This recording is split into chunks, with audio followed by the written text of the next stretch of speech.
en la dirección de programas internacionales de televisión, porque tiene la responsabilidad de hacer el guión de este programa internacional. Bienvenido. Bienvenido. Bueno, muchas gracias, don Mariano, y también a todo el equipo que nos acompaña hoy en Enfrentados. Candy muy feliz porque su presidente habló. El presidente de todos los dominicanos, No incluyendo al de Duzguelito. No, eso que lo diga Duzguelito, usted no es vocera. Incluyendo el de Duzguelito. Creo que con defender a Abinader está bien, pero bueno, yo creo que evidentemente... No, defender no. Estábamos en Al una pan, pan, película al vino, de una vino. duración de 30 minutos que concluyó, y ahora entonces vamos a ver qué tal le pareció la película a usted y al Sí. resto del equipo. El presidente así Luis mismo. Abinader no hay que defenderlo. Así mismo, dice Joel Love, llegaron tarde los jóvenes saludándolo, ¿no? Estábamos Social de paz. atendiendo otros compromisos, también profesionales. Yo digo. Candy, ¿qué te pareció el discurso del presidente? Mire, sin lugar a dudas, un discurso que para lo que nosotros esperábamos, o sea, viendo el comportamiento que tiene el primer mandatario desde que ha asumido, que no se ha guiado por el librito, pues quizás uno podía esperar algo diferente, pero fue un discurso con puntos que la población pues esperaba que él tocara, puntos como salud, economía, independencia de la justicia, empleo, turismo y frontera, puntos que se esperaban. Fue un discurso que pudiéramos catalogarlo de sensacionalista, pero que sin lugar a dudas era lo que realmente el pueblo necesitaba en estos momentos, ver un presidente cercano, un presidente que muestre dolor, que incluso en sus palabras hablaba de preocupación, que hablaba de que tiene dentro del día 16 horas para dar lo mejor de sí al pueblo. Es un discurso que a la población en estos momentos de desesperanza pues le llega.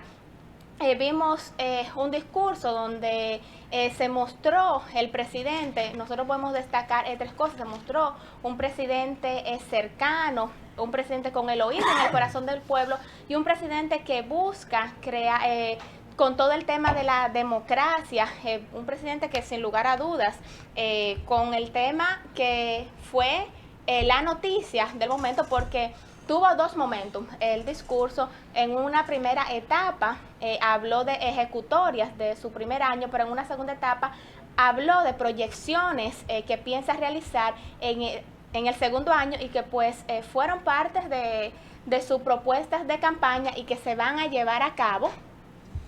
Fue un discurso que nosotros lo catalogamos bien. De verdad el presidente pues tocó puntos atinados, otros puntos que sí la población esperaba que el presidente tocara y no los tocó, quizás lo pasó con paños húmedos, pero también acá estamos viendo en pantalla algo que sí lo hace diferente a otros discursos. Que bueno, tenemos la fecha también ya, quizás primera vez en la historia con esta diferencia por las situaciones que ya conocemos de situaciones climatológicas, y también hacer el discurso en las escalinatas del Palacio Nacional. Entonces esta parte marcan la diferencia, y el tema que va a ser noticia es el tema de la reforma constitucional. Los demás puntos pues ya se sabían, se esperaba que el gobierno lo tratara.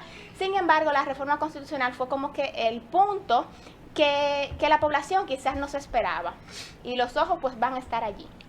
Eduardo, ¿qué no te gustó?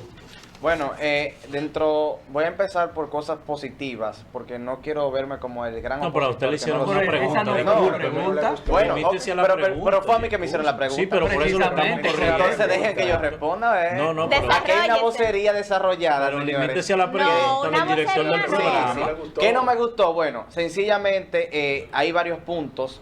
Por ejemplo, yo creo, vi necesario el tema de utilizar las escalinatas justamente del Palacio Nacional, la dirección de cámaras muy desorganizada. Es decir, si bien es cierto que el presidente tiene que leer, también es cierto que tiene que haber un equipo de comunicaciones enfocado específicamente en el área técnica, de visualizar cuando el presidente tiene mejores ángulos para poncharlo en vivo, principalmente porque está hablando toda la nación y la gente percibe más lo que ve y escucha que cuando ve a un presidente hablando una cosa y quizás el ángulo es discordante respecto a lo que está diciendo el presidente. Segundo, me gustó muchísimo el hecho bueno, no estamos en Palacio, no estamos en el Congreso Nacional, pero bien pudo hacerse dentro de Palacio Nacional sin todo este despliegue. Yo creo que fue un poco innecesario, principalmente porque se hizo en horas de la noche y por más que se quiso iluminar, había muchos sectores que se veían oscuros. Y esto es normal que pase justamente en una transmisión nocturna, principalmente en un lugar tan amplio como es el Palacio Nacional. Otra cosa negativa que vi del discurso, el presidente dejó de tocar temas importantes. Por ejemplo, hoy sale a la prensa nacional de que República Dominicana han ejecutado más de 30.000 cerdos. Me pregunta, ¿qué dijo el presidente respecto a eso? Evidentemente no dijo nada. Segundo, hablarle a la oposición, diciendo que primero que esas deudas del pasado, las deudas que hoy tenemos o esos préstamos que estamos tomando hoy son referentes al endeudamiento y irresponsable que tuvieron las pasadas gestiones. Sí, presidente, pero ya hay un año. Y lamentablemente usted ha pedido más de 14.000 millones en préstamos y que un Congreso no ha podido ni siquiera decirle, no, presidente, este préstamo no se lo vamos a aprobar. En segundo punto, respecto también a este tema del endeudamiento, señores, aquí se está hablando bueno, se logró un aumento salarial. Sin embargo, mi pregunta es, ¿ese aumento salarial equipara en alguna medida a la canasta básica familiar? Se aumentó a 20.000, sí. a los más, yo creo que a los más baratos, a los más, al punto más bajo. Estamos hablando de que aumentó a 13.000 pesos, la canasta básica está en 35.000 pesos. Es decir, hay cosas que tienen que ponerse clara el país, y si usted lo va a exhibir como logros, bueno, pues tiene que tomar en cuenta de que hay una población pobre que en un año y medio usted le va a meter una reforma fiscal que necesita que usted le plantee en este mismo periodo de gobierno, en esta misma exposición, qué ayudas usted le va a brindar a esa población. Porque el aumento salarial evidentemente no va a ayudar cuando usted tenga que aumentar una reforma fiscal, que también entonces viene y le dice a la nación hablar de una reforma constitucional. ¿Usted acaso se le olvidó el revuelo que causó el usted hablar de una reforma fiscal para ahora también hablar de una reforma constitucional? Que dicho sea de paso, no tiene ninguna garantía de que sea justamente equilibrada, porque el Congreso y en este caso el Senado y la Cámara de Diputados son un sellomígrafo pues del Poder Ejecutivo. Bueno, a mí me alegra que tú manifiestes de alguna forma tus desacuerdos con puntos del discurso del presidente, porque eso me da la oportunidad de hacerte dos recordatorios. El aumento mayor que ha hecho gobierno alguno a los empleados de la nación, tanto en el sector privado, en este caso con un acuerdo tripartito, fue justamente el que se acaba de hacer en este país. Y usted decir que ese aumento, que es verdad que no llega, no se equipara al primer quintil, ¿verdad? Así es. Pero es injusto valorarlo de forma negativa, algo que fue una conquista comparado con todos los aumentos en términos porcentuales que se han hecho hacia atrás.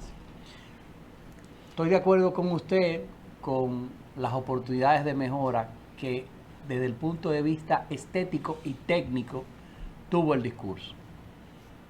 Pero yo creo que debemos centrarnos más en los aspectos de valoración, como el que usted dijo, de la Constitución, la reforma constitucional, que lo que dice nuestro presidente, el por qué, es precisamente para entregarnos a los dominicanos un ministerio público, un poder judicial más independiente del que hasta este momento, sin reforma alguna, el presidente Luis Abinader Corona, mi presidente, tu presidente, el presidente de todos los dominicanos, nos ha entregado.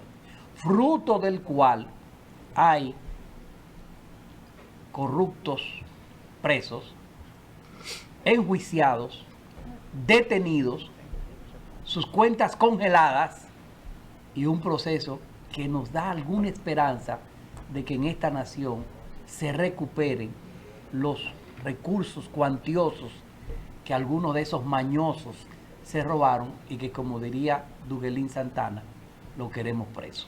Así Mire, es, pero mire, Yo quisiera, antes de Candy, y discúlpeme por favor que usted es una dama, pero solo para recalcar, Edward, y corregir, y tal vez más que corregirte a ti, es corregir la información, porque es que es una cuestión económica y de mucha envergadura. Esta administración no ha cogido 14.000 millones de dólares prestados. No, ¿cuánto ha cogido? 7.603 millones de dólares prestados.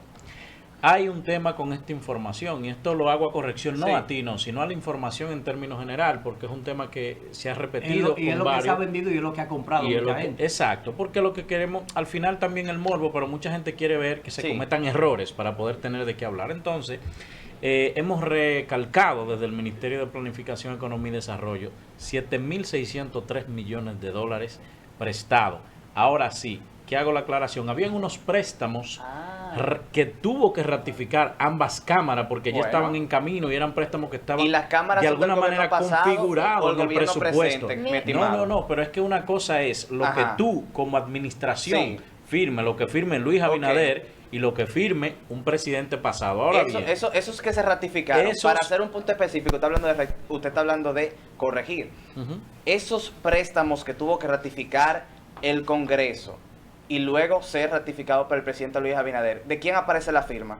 No, aparece del presidente pasado. Se ratifican en las cámaras. ¿Quién ratificó? Pero se ratifican en la cámara porque comprometían al presupuesto. Exactamente, como también. Entonces no podemos sacarle el colchón al presupuesto porque entonces sí tenemos una dificultad seria de manera presupuestaria. Pero evidentemente pasan por la Cámara Ahora, Legislativa. Lo que sí quiero corregirnos en términos generales es eso. 7.603 millones de dólares hasta el momento hemos tomado prestado en esta administración. O sea, 50% menos de lo que 50% menos.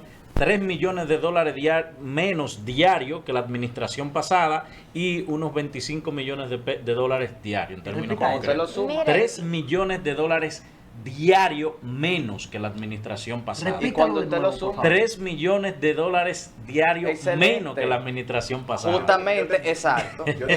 Muy excelente. Mira, de verdad entonces, que sí. ¿hacia dónde va este dinero? Para hacer una conexión. Me gustaría que me responda hacia dónde va el dinero que se ha recaudado. Avance, señor, usted nadie lo interrumpió. Con el discurso del presidente. Este dinero, como decía el presidente bien, ha ido primero a 500.000 nuevos beneficiarios en materias de ayuda y en materia de ayuda social. Hoy son 1.300.000 la familia. Eran 1.800.000. No. En la gestión pasada, claro. 1.300.000. Y encima de eso reciben el doble de, vamos a decir, subsidio que recibían. Lo que estaban recibiendo 800.000 pesos, 800 pesos, hoy reciben 1.600 pesos. Y a eso súmale, compañero, que 2 millones de dominicanos fueron incorporados al SENASA. De eso que además reciben eso. Así Continúe, es. compañero. Que también había iniciado el gobierno pasado. 80.563 nuevos empleos, es decir, creados nuevos. ¿Cuántos? 80.563. Y la recuperación, compañero, 714.531 que representa empleos. el 85% de los empleos que en pandemia se perdieron. Y que gracias justamente al buen manejo de la macroeconomía de los gobiernos pasados, justamente confiados en los sistemas internacionales, los bancos internacionales, que a pesar de que la República Dominicana estaba en pandemia, la CEPAL, el BDI y el Banco Interamericano de Desarrollo justamente ratificaban que el crecimiento post pandemia en la República Dominicana iba a ser positivo. Lo que pasa, compañero Eduardo Ramírez, había una macroeconomía dirigiéndose ya hace mucho tiempo. Compañero Eduardo Ramírez, lo que pasa, mi compañerito de la base, es que los gobiernos tienen que darle continuidad a las políticas públicas que se establecen. Pero déjeme concluir. Usted no ve lo educadamente que nosotros le escuchamos a usted. Nosotros no esperamos menos de usted. Yo sé que su ímpetu, su fuerza impulsiva hace que usted quiera interrumpirnos, pero aguánteselo. Mire, algo, compañero Milciades, luego de mí usted va a decir ese. La dama. Miren, algo que no quiero dejar pasar, que ha mencionado el compañero Edward, es el que el Poder Legislativo es un sello gomígrafo del Poder Ejecutivo. y no es así. Y para muestra un botón se ve que desde el Poder Ejecutivo, la figura del primer mandatario de la República ha hablado en favor de las 3 causales, por ejemplo, y vemos que la Cámara Baja pues no ha estado en favor de eso, lo que muestra que a diferencia de otras legislaturas, pues no es un sello gomígrafo. Por una parte, pero también lo vemos con un Congreso, lo vemos con un Congreso donde en su mayoría pertenece a una línea partidaria que ha de ser socialdemócrata, pero por la propia democratización dentro del partido y de que no se han bajado esas líneas per se, vemos como esos propios legisladores que pertenecen a una línea socialdemócrata, pues se inclinan por la parte conservadora, lo que muestra que no es un sello gomígrafo a diferencia de otras legislaturas. Usted me permite preguntarle si usted conoce alguno de los informes que ha emitido el presidente de la República de por qué necesita 45 días y préstamos. No conoce, nadie lo conoce. Entonces, sí, pero es un sello homígrafo de que un día, sin ni siquiera presentarse ante una comisión, sin la comisión dar el visto bueno, se aprueba un préstamo de 100 millones de pesos. Y no obstante, se aprueba uno hoy y ya el jueves se está aprobando uno de 300. Yo no sé a qué usted llama eso. Ahí entran otros elementos. ¿Cuáles son los ahí elementos entran que otros elementos que incluso el presidente en su rendición, bueno, en su discurso, hablaba de la propia parte de salud. Si bien es cierto que quizás hay que explicarlo, pues no menos cierto es que en esas partes, por ejemplo, de los préstamos, hay muchos del propio partido que quizás no están, pero que tienen sus convicciones en esa parte. Pero en temas fundamentales, en temas fundamentales, el Poder Ejecutivo ha dicho una cosa y el Poder Legislativo ha hecho otra. ¿Cuáles son esas cosas que ha dicho el Poder Legislativo? El compañero Eduardo Ramírez. No, es evidente. No es evidente. Escucha, yo tengo respuesta para no sabe lo que yo le voy a decir. Le escucho. O sea, usted me va a contradecir algo que yo todavía no he dicho. No, le estoy escuchando, don Mariano. Usted, el oráculo de este programa, es usted. Le estoy escuchando. Es evidente que el presidente más democrático que ha pasado por la República Dominicana, y cabe señalar que yo ni soy PRMista ni soy luisista, pero los indicios que Luis Abinader Corona ha dado, y al que me conoce sabe que me gusta mucho más Leonel Fernández en términos intelectuales y políticos que Luis Abinader Corona. No, para que no se confunda, porque ahorita creen que yo soy de Luis, ¿no? No soy ni de Luis, ni de Leonel, ni de Hipólito, ni de ninguno. O sea, soy un independiente. Ahora, lo que sí debo reconocer es que ese presidente ha dado muchas luces de ser un demócrata, al punto de que una de las tetas que nadie quería soltar era la justicia. Así es. Y la soltó desde que entró. Pero además también, con mucha propiedad, dice mi compañera Candy Rosario, el presidente no ha bajado línea partidaria en temas neurálgicos de discusión en el Congreso. Pero es que ningún presidente lo Pero déjeme concluir, como esa ley, que incluso yo escuché el día pasado un cura diciéndole de todo al presidente, diciéndole que era mentira, que Luis sabe que si él dice una cosa en el Congreso lo van a aprobar y que él ha dejado solo el asunto de la... Oh, pero ven acá, nosotros hemos pedido desde afuera que los presidentes no se metan en eso, y cuando no se meten, entonces le estamos pidiendo que se metan.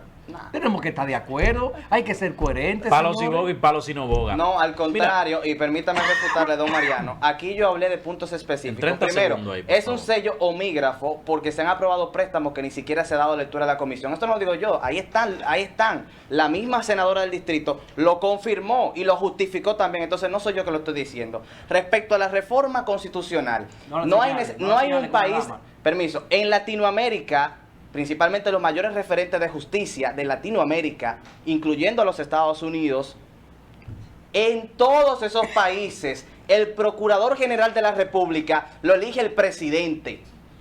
Y los jueces de los tribunales lo eligen las cámaras legislativas. Aquí no tenemos que atacar o quitar a la Constitución una parte que bien fue copiada de otros modelos importantes y bien funcionales como son Francia y como son la misma Constitución de los Estados Unidos, para nosotros decir ahora no vamos a quitarle porque no queremos, para complacer una parte de la población. Si el objetivo fuera tener una justicia independiente, lo primero que habría que partir es por legalizar que los ciudadanos sean partícipes directos en la elección de los jueces y justamente de los procesos judiciales que sean de cara a la población. Pero usted está criticando, algo que todavía no ha ocurrido.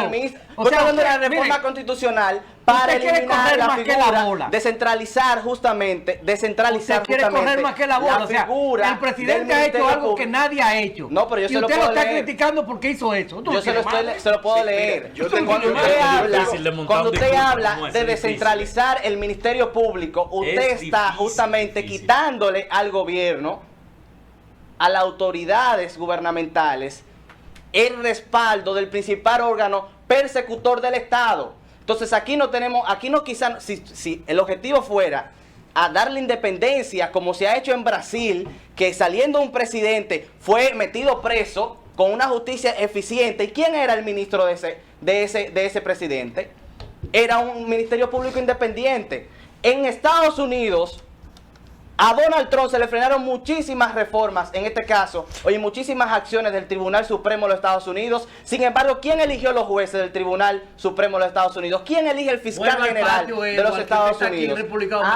Exactamente. Entonces asume el compromiso para hacer cumplir la ley y no para modificarla. Usted se va a Brasil, se va a Venezuela, se va a Cuba. Si usted es tan comunista como usted dice, váyase a vivir a uno de esos países. Estoy hablando de Estados Unidos, su cuna. Pero es que Estados Unidos no es una estructura comparable con República Dominicana. ¿Cómo que? No es comparable ahora. No es comparable.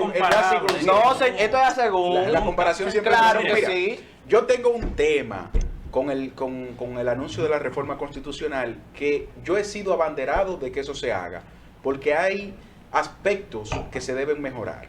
Primero, aquí se habla de la justicia independiente, Ministerio Público independiente, y es un término totalmente errado, porque aquí lo que se debe hablar es de un Ministerio Público con actuaciones diferentes, no independiente. ¿Por qué no independiente? ¿Quién es que revisa la ley presupuestaria para aplicar, para darle o no al Ministerio Público? Pero es el Ministerio Público solamente, como se vende por ahí, la justicia, es el Ministerio Público la única parte de justicia que va a dar continuidad a los casos de corrupción que pueda someter una institución del Ministerio Público, en este caso el PEPCA. Porque, por ejemplo, si aquí hablamos de justicia independiente, vamos a tener que no quejarnos cuando a Henry Molina le toque formular el presupuesto para el Consejo Superior de Justicia, que si bien es cierto, ahora hay un Ministerio Público diferente, no caras nuevas. No menos cierto es. Qué bárbaro tú eres. No menos cierto es. De verdad que. No menos cierto es que cuando llegue donde Henry Molina, el que tanto se comió. Sacado del comité político. Sacado del comité político. Pero es lo que le estoy diciendo. Por eso que no se puede vender una justicia independiente, porque después entonces, Henry Molina no es parte del sistema de justicia. Pero más allá de los jueces y ¿quién le da dinero? ¿Quién le da dinero al Poder Judicial? ¿De dónde salen las partidas? La misma Procuradora Independiente que se nombró en este gobierno es la misma que le está pidiendo al presidente Abinader que le amplíe el presupuesto, porque no le da eso. Para ser persecutor de la justicia, no le da. Para ser persecutor, el dinero que tiene. Sin embargo, ¿usted vio algún anuncio del presidente Luis Abinader sobre un aumento del Poder Judicial? Queremos un Ministerio Público que meta preso a la gente, pero cuando van a los tribunales se caen los casos. ¿Usted sabe por qué? Porque no hay el presupuesto para mantenerlo todo. Mira, y que todos los fiscales... Es muy fácil así. Todavía no se ha caído ningún caso. Todos los fiscales que están actualmente en el Ministerio Público no son de esta gestión. Miren, fueron fiscales preparados en la pasada gestión. Vamos a escuchar. En su mayoría. Entonces, eso es imposible. La independencia no es tal como se Vamos a escuchar, jóvenes, algunas cifras que Jorge Moreno nos trajo, fruto del discurso del presidente de la República, Luis Rodolfo Abinader Corona, el presidente de todos los dominicanos, excepto de algunos que tengo a mi izquierda. En lo que Jorge lee y conversa, yo voy a tomar café. No quieren ni escucharlo. Regresamos en breve. Es una falta de respeto grande. Es una falta de respeto grande. Porque yo no voy a opinar de lo que no sé. Como yo no vi el discurso del presidente. Yo fuera el director de la policía. Una novela yo fuera el director de la policía. Sí. Yo fuera el director de la policía. Sí. Mire, pero Voy a decir cuando hagamos la lea su cifra. Que el presidente habló por 30 minutos y la gente no lo entendió. Lea su cifra. Importante. Lea la cifra. Yo voy a tomar café que no me interesó. Falta de respeto, Dios mío. 500.000 nuevas personas, o sea, 500.000 nuevos dominicanos han sido integrados a los diferentes sistemas de ayuda social. Esto es sumamente importante porque tenemos una capa de gente que todavía no cuenta con unos ingresos, vamos a decir, sustentables. Entonces el gobierno por esta vía, de alguna forma, lleva a 1.300.000 familias las que reciben algún tipo de subsidio. Esto de todos los programas existentes. En términos generales, cosas importantes, 12 nuevas reformas anuncia el presidente en la que se van a hacer en diferentes áreas. Esto incluye la reforma fiscal de la que no se había querido hablar porque de alguna manera reconocemos los temas que de alguna manera el gobierno ha sido tímido para llevarlo hacia adelante, pero por complejidades del mismo primer año de gobierno y el tema de la crisis. Aquí estuvo Israel Abreu, un economista. Así es. Ayer salió en la prensa hablando también. En finanzas. Así es. Que dicho sea de paso, es del PRD. O sea, un partido contrario al PRM, y aquí él dijo que había que hacer esas reformas, claro. Y una incluida en el sector financiero. Eso es claro. Y usted vio cómo calificó el primer año, ¿verdad? También. No lo leyó eso. En términos concretos. Continúe. 80.563 nuevos empleos, o sea, empleos nuevos de los que se promovió para crear esta administración. Asimismo, también un aspecto interesante es que el presidente anuncia que todo su plan de gobierno esté en marcha, es decir, todas las actividades previstas y lo prometido en su plan de gobierno de alguna forma u otra. Pero tenían planes. Sí, claro que sí. Porque me extraña, porque claro, hay un plan de gobierno. La oposición lo que ha vendido es que lo más acabado no tiene planes. Que no tiene planes, de lo más acabado. Y de hecho, en la pieza como el exitoso plan de educación, habló en múltiples ocasiones de los sistemas de planificación. El mismo Ministerio de Planificación y Economía ha presentado cómo, en términos generales, el Estado ha logrado cohesionarse en términos generales de lo que es una planificación central de Estado. Entonces, eso está clarísimo. 714.531 empleos recuperados de los perdidos en pandemia, señor. Esto es muy importante. ¿Por qué? Porque mucha gente, por las condiciones que tuvimos, perdió su empleo. A mí no me repita nada, que yo lo leí.